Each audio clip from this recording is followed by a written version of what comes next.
Hello everybody, my name is Thorgal and welcome back to episode 5 of my Advanced Rocketry Mod Spotlight series. First off, I wanted to start with letting you know that there will be a part 6 because there is a bunch more machines and parts to this mod that I won't be able to cover in this episode without it, going way over an hour or something like this. And I also wanted to make sure that in the future when people look for certain multi-blocks and so on, or, how does something work, that they can find an episode and don't have to, scrub through an hour-long episode to get the information they're looking for. So today we're still going to cover a lot, and that has to do with the space station, how to go to other planets, and also a couple of more things that are really cool to play around with in this mod. So I improved our space station a little bit from last episode. It looks a lot more like a space station now, I think, that could be in orbit. I got rid of the slow elevator, I just kept the big one and put it outside so I didn't have to mess around with that airlock right there. Bunch of solar panels set up. This is how I would probably make my power if this was survival. And there's, all the wiring on the bottom. And over here it is also running in. And this is powering our oxygen right there. It's of course way too much for the little oxygen setup. And over here, I would have 3 more ready for more power needs if I needed it. So definitely, I recommend you, setting those up because you're always going to have daylight in space. As long as your space station is rotated properly, okay? Then over here, of course, we still have the landing pad. And then there's 2 things we're going to cover once we go to another planet. Now let's go ahead and head inside. Over here, I set up another observatory, and I'm also brought up all our satellite terminals for those 6 satellites that we have for the what was this one again? This one collects us distance data, I believe. Yes, this is distance, and then 2 of them composition and 2 of them mass, and they are connected because we're still in the same orbit, right? Down there is the overworld, and the moon is right there, so they can still collect, and I've been collecting data up here for when we need it. And I think this is where I want to get started here real quick, because I wanted to see, when we're up in space, if we can see any other asteroids that we were not able to see down from the planet, right? Because we're now in space. This does not have any data, so let me give it, this is distance right there. Let me just fill this up real quick. So here we go, it has 1,000, and let's go ahead and hit scan. So we still see these small asteroids. They look the same like we had down on the overworld. And check it out, iridium. So now we can see asteroids with iridium. And this is I'm very happy that I finally found this. So by default, you need to be in space in a space station. And now from here, we would simply set up mining rockets like we did in episode 3, in part 3. If you don't know how to set it up, just watch part 3 and it would be the same thing. So I would set that up back here or on the side or something and would send it out. And that is how you get iridium up here, right? Of course, with the way it is currently set up, it will only get us very little. So probably 3 iridium max, which is, very little. But hopefully later on, we're going to keep scanning when we go to other orbits or even other galaxies and see if there's any other materials that we can find. So that is going, and now I guess it is time that we go ahead and visit a different planet. And for that, you need 2 machines. Number 1, this multi-block structure right here, which is the warp controller, the warp core. And we're going to have to put that in, and you need to feed it with the lithium crystals. Okay, so let me go ahead and put that in here. And then when you right-click that, you get this really cool model. It is amazing looking. I love it. And up here is the input hatch, and this is where you put the lithium crystals. And you see it eats up to 64 in a time, and then it starts having this really cool animation. I like it a lot. So, before you even warp or something, you can make yourself the planet selector here. I didn't even check if there's a recipe. There is a recipe for it. Oh, what is this here? Guidance computer, okay. And this is just something that you can see from anywhere. You don't need to be in space or anything. You just click on here, and it's pretty much a map that shows you all the planets that are there. Now, if you don't see this, there's a config setting that some servers have turned on, or all planets are hidden by default. You need to find them, okay? So this planet selector here, which has no functionality, by the way, okay? It's simply just a map. You could, click on something here and click select, but it doesn't do anything. It's just the GUI has these buttons up here, right? But you can also show the planet list and go up, and now we see we have 5 solar systems.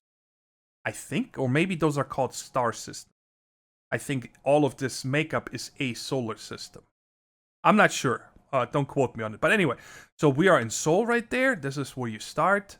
And then, of course, we can go to Wolf 12. You see there's a lot more planets. And some of these planets also have moons. Like this one has 2 moons. And you can see here that this is huge. You can really travel to many, many planets and their moons and so on. And each one of these are for you to explore, right? Some of them have atmospheres here. For example, this one has almost Earth mass, relative distance. This one is probably breathable. I believe so. Okay, so you could go here and you don't need to worry about oxygen. And it is a different terrain generation and everything. So that is up for you guys to explore, but we're gonna go to one of them, okay? So, like I said, this one is optional, you don't need it. What you do need is the warp controller, this machine right here. And you guys see right now it's showing us orbiting Earth, destination Earth. We can't go anywhere. So, let me first show you what would happen if you play on a server or in single player where the planets are hidden by default, okay? You would have to put a planet ID chip in here, an unprogrammed one. And then you click on search for planets. And then you see, oh, wait a second, this needs data over here, my bad. 100 of each type is required. I forgot to bring those. Let me go ahead and grab 3 of these real quick. And we'll put them in there. And then I will just randomly find you planets.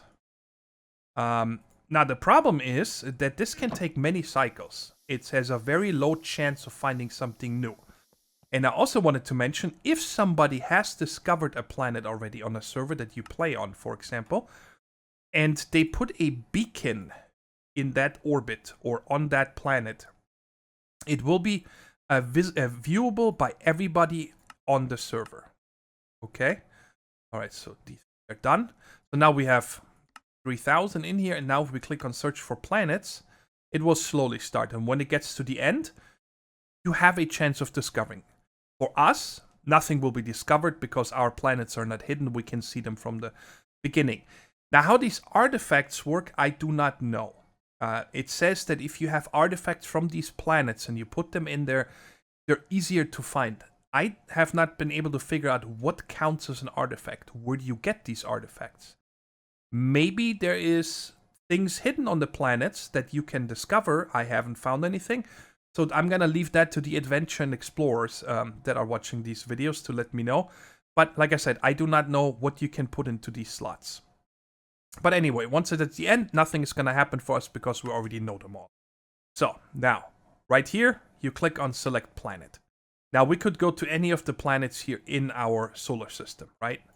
And I think we're going to stay in our solar system for now. Or I'm sorry if I call it a solar system, but it's actually a star system. I don't know how that works.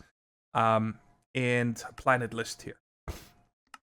Because we could go to another one, but it's like I said, it's the same way of getting there. You just need more fuel. That is all, okay? So we're gonna stay in our star system here because there's no difference from the looks, from the targeting, and so on. And we are gonna go ahead and instead of taking one of the brown-looking, orange-looking planets, actually, I'm sorry, I wanted to find one that is actually a gas giant. Okay, we do have a gas giant here. So why don't we go here first to this one right there, and then afterwards we go to this gas giant.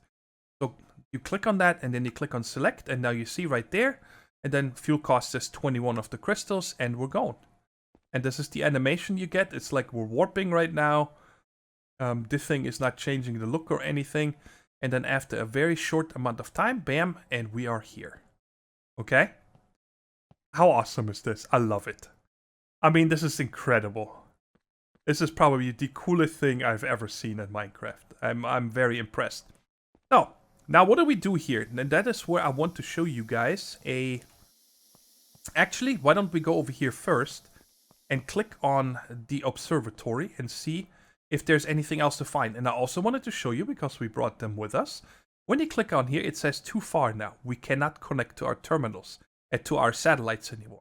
So you lose your connection with the satellites. And I also wanted to show you guys that now if we try to take our space elevator, when we go to destinations, we cannot select our overworld anymore because now we are not near that planet. So capsules can only come from the planet to the space station or to the moon, right?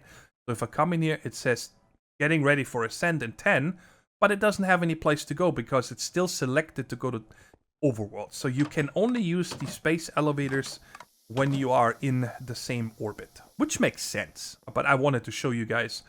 Okay, so let's come here and click on scan again.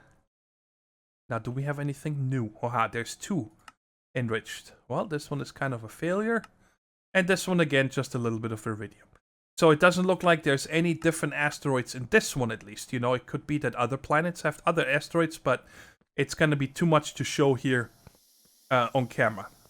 So, now that we're here, I wanted to show you guys something that I mounted underneath the space station right here. You might have seen it earlier, and that is this thing right here.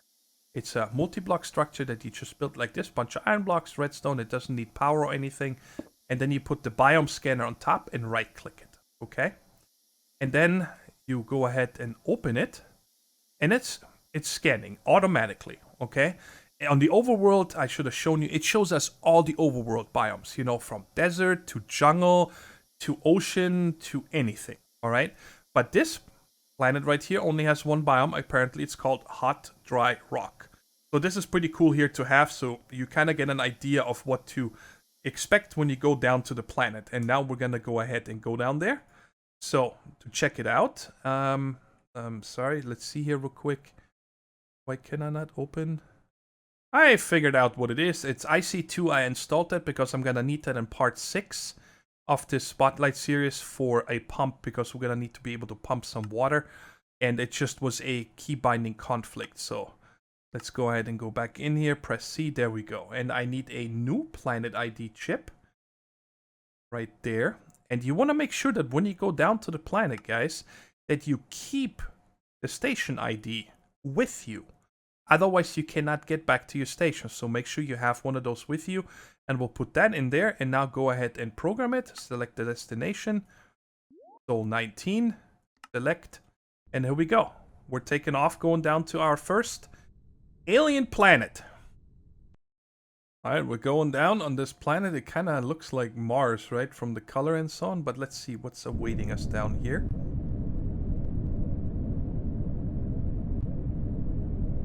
And see a thing. with our smoke and so on. There we go. Now we're counting down. Let's go in first person. I don't wear the spacesuit or anything because I keep clearing my inventory. Alright, so let's get out of here. And this is horrible, this view, right? So this is exactly perfect for me to show you guys we spoke about this in episode 2.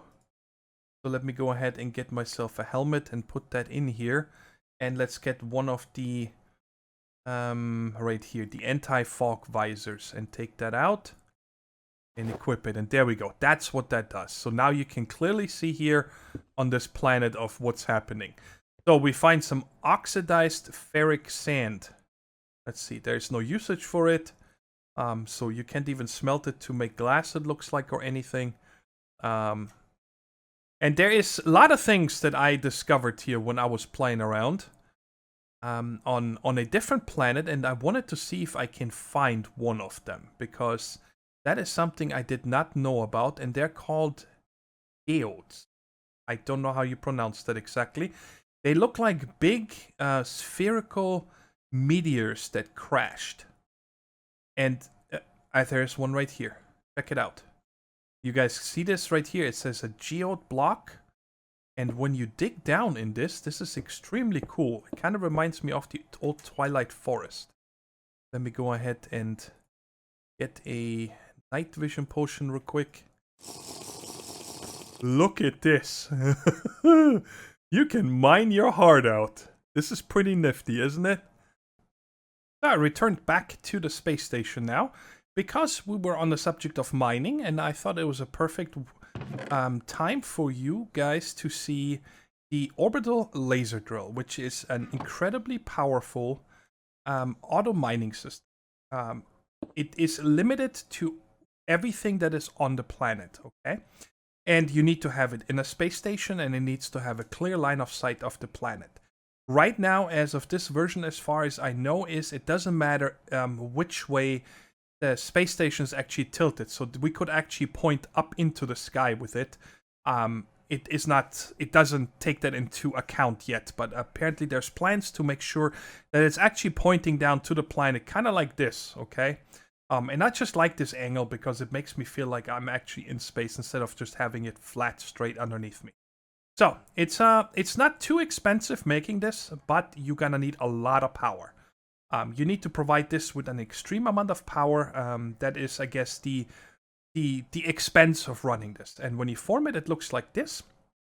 And it also needs to have a redstone signal. And inside of it, right in this slot, you need to put a lens, okay?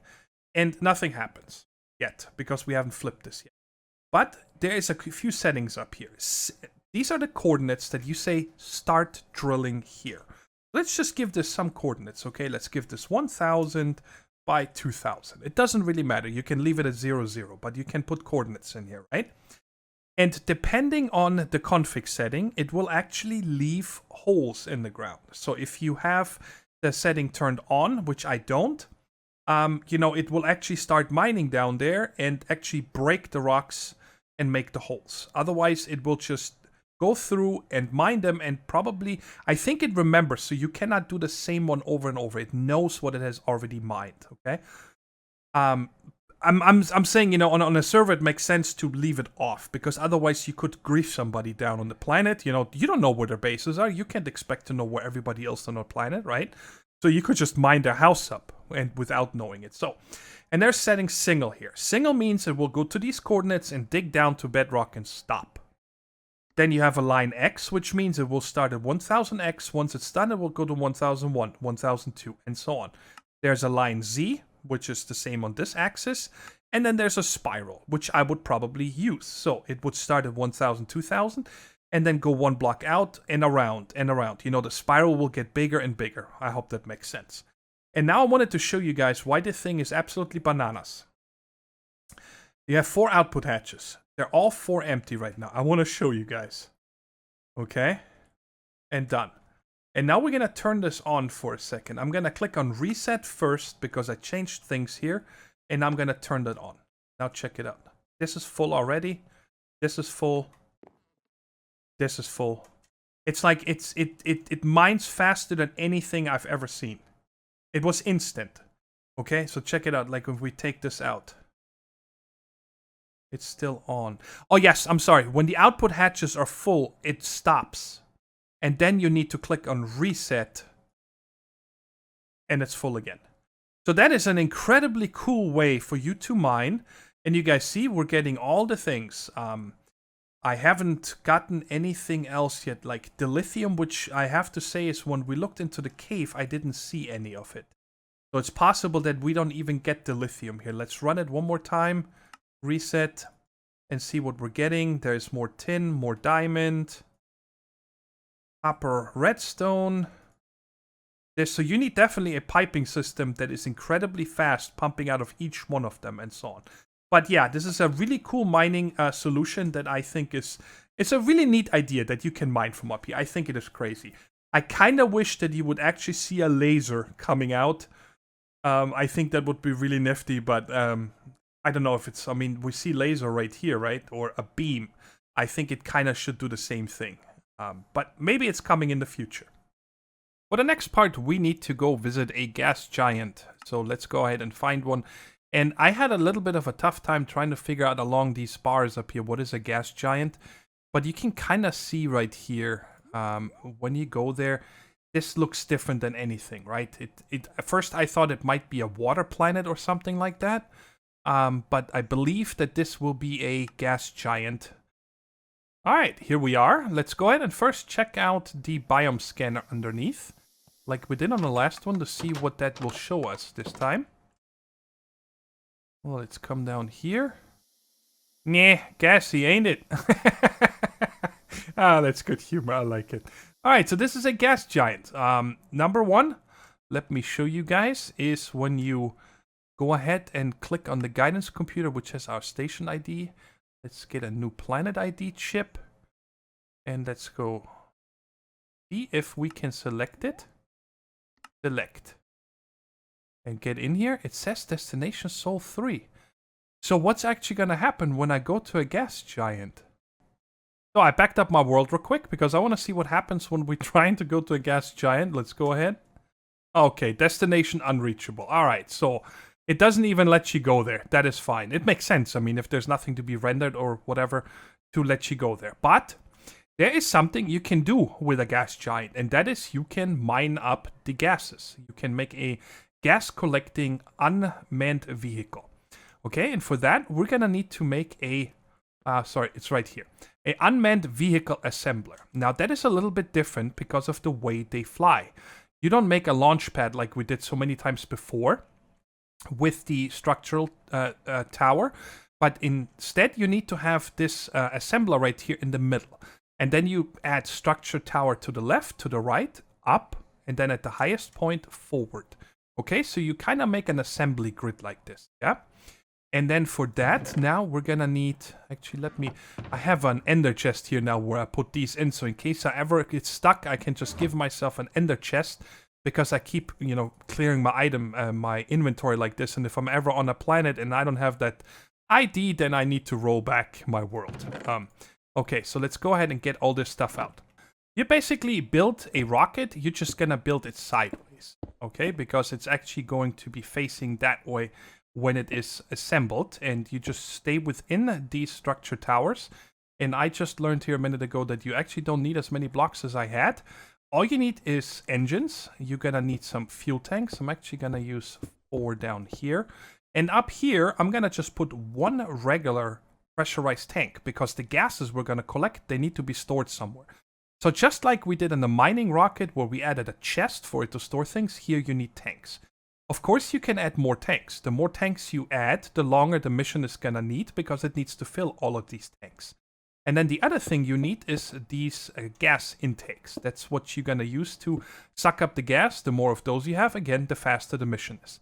So this is a very basic one. You don't need a guidance computer, nothing. No satellite bio, anything. Let's go ahead and scan this guy real quick.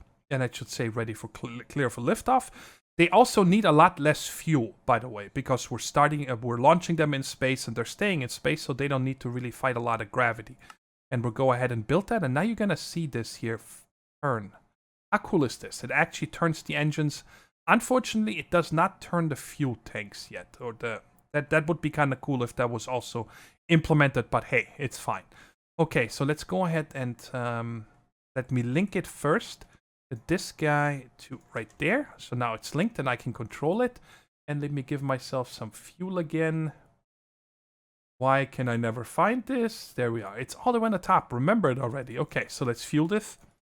And it should be filled and ready for launch. Now, there is 3 gases you can collect here. By default, it collects nitrogen, oxygen, or hydrogen. Now, I think it's really cool that when you're up in space that you can mine these things. For example, your oxygen is probably not going to be much of a problem when you have a big space station and you mostly spend indoors, right? But, for example, to keep your jetpack fueled, right? You could set yourself up one of these. So what did I set it on? Let's go ahead and get hydrogen. That's perfect. Oops, come up here. And we'll go ahead and launch it. And then you're going to see here, it first drops quite a ways. I'm going to say 15 to 20 blocks. So I've seen people's screenshots and so on, where they actually made a kind of like a hangar with a door on the bottom that opens up, and then this unmanned vehicle kind of drops out, and then you're going to see in a second the engines are going to kick in and it's going to take off. And I think it is such a cool way of making this. And I wish there was a little bit more things to do with it instead of just getting these gases. But I was thinking about it, and I can't kind of figure out what you should do with it. Okay, and it takes a little bit over 2 minutes for the 1 tank with the 5 gas intakes. And then it's gonna come back to us with a tank full of hydrogen. Our rocket should be coming back. Oh, it's already here.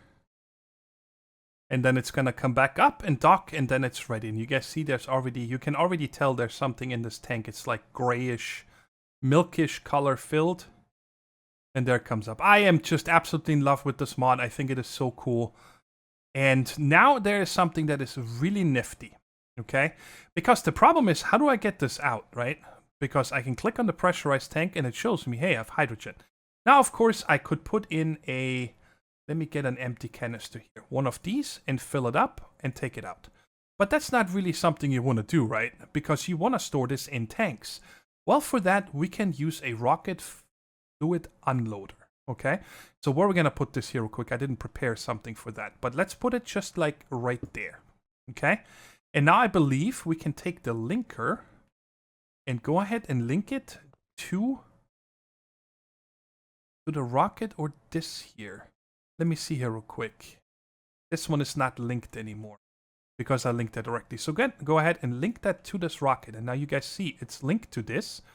And then we have the...